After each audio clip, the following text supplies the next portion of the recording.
Roger was the strongest of his era, but the one man he couldn't beat was the same man the world tried to erase from history. And the craziest part? That loss haunted Roger for the rest of his life. Everyone calls Goldie Roger the strongest man of his era. But what if I told you that's only half the truth? Sure, Roger reached Laugh Tale, he found the One Piece, and he became the Pirate King.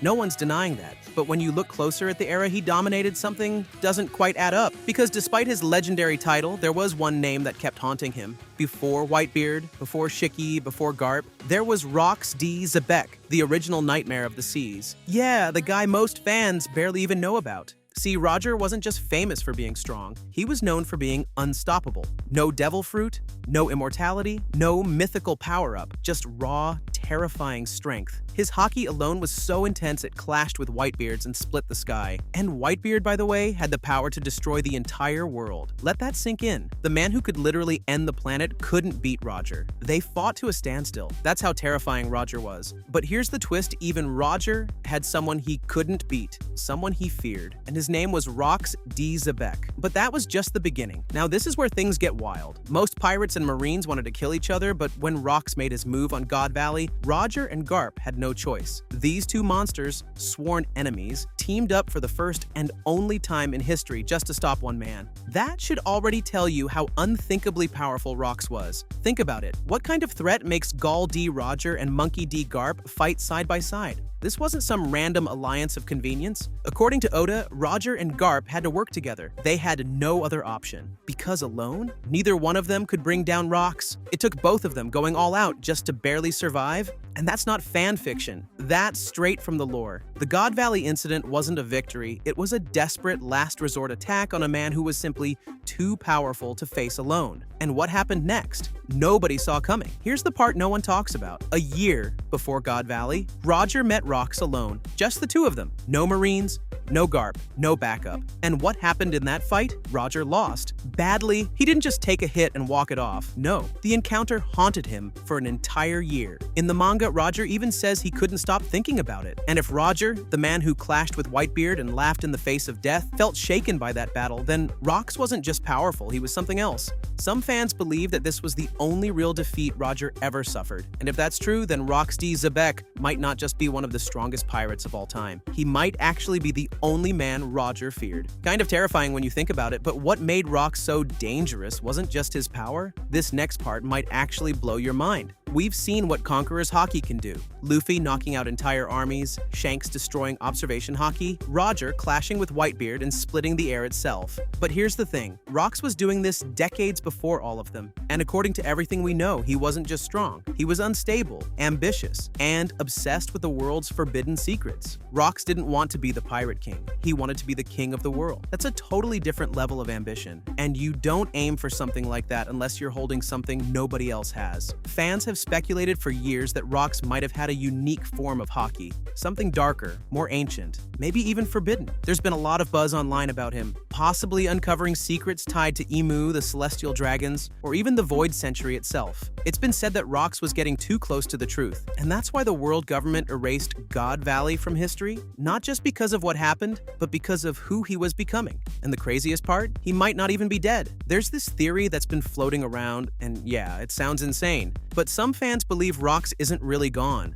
We know his body was never recovered. The records of God Valley completely erased. And then you have Blackbeard, whose ship is literally called the Saber of Xebec. Coincidence? Maybe. But in One Piece, nothing is ever just a coincidence. Rox might have left something behind, an ideology, a will, or maybe even himself. There's speculation that Blackbeard is carrying on his legacy, or worse, that he is somehow connected to Rox by blood or fate. It's all unconfirmed, but it would explain a lot. Why Blackbeard is so different, why he breaks the rules of the world, why he's obsessed with darkness and chaos. And if that's true, then the scariest pirate in history may not be the one who's already dead. It might be the one who's still alive. So here's another theory about it, and this may be a little of the real topic, but it still connects to what really happened and how strong Xebec is. So here's something that's been bothering a lot of people. Roger didn't just fight Whitebeard, he went up against the entire Rox Pirates crew. That includes Kaido, Big Mom, and Whitebeard. And that's before we even talk about Xebec or Shiki. Now yeah, Garp was there too, and in his prime, Garp was an absolute monster. Easily the strongest marine of his generation. The kind of guy who didn't need a devil fruit because his fists were justice.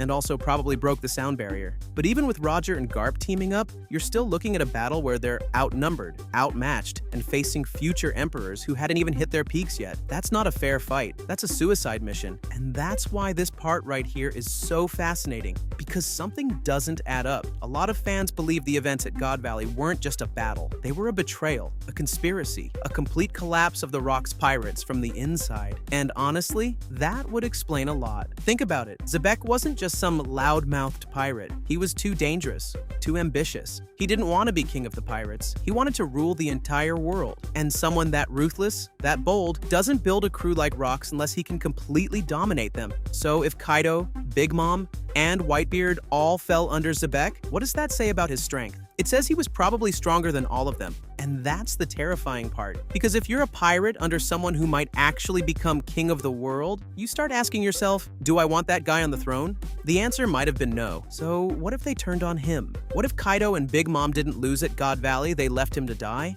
That's why the Rock's pirates were erased from history. Not just because they lost, but because the truth of what really happened there would shatter everything the world believes about power, loyalty, and justice. But what if that betrayal wasn't even the biggest secret of that island? Because this next part changes everything. Everyone talks about Laugh Tale like it's the final destination, the mythical island at the end of the Grand Line, the place where the One Piece sits, waiting. But what if I told you there's a place even more legendary? A place so ancient and powerful, it might have come before Laugh Tale? That's the Emerald City. Yeah, sounds like something out of a fairy tale, right? But this isn't some fan-made theory. This place was name-dropped once by Bellamy way back in chapter 224. And knowing Oda, that single sentence wasn't just for flavor. It was a breadcrumb, and fans have been trying to track it ever since. So what is it? According to the legend, the Emerald City is an island covered entirely in glowing green stone, an impossible sight even in the world of One Piece. But here's where things get really weird. Because that glow, it's not just pretty, it's radioactive. And the deeper you go into the lore, the more the pieces start lining up. We gotta talk about the Harley prophecy. This thing reads like a creation myth, split into 3 eras, 3 worlds. In the first world, humans touched the forbidden sun. They were consumed by fire, enslaved, and saved by a sun god.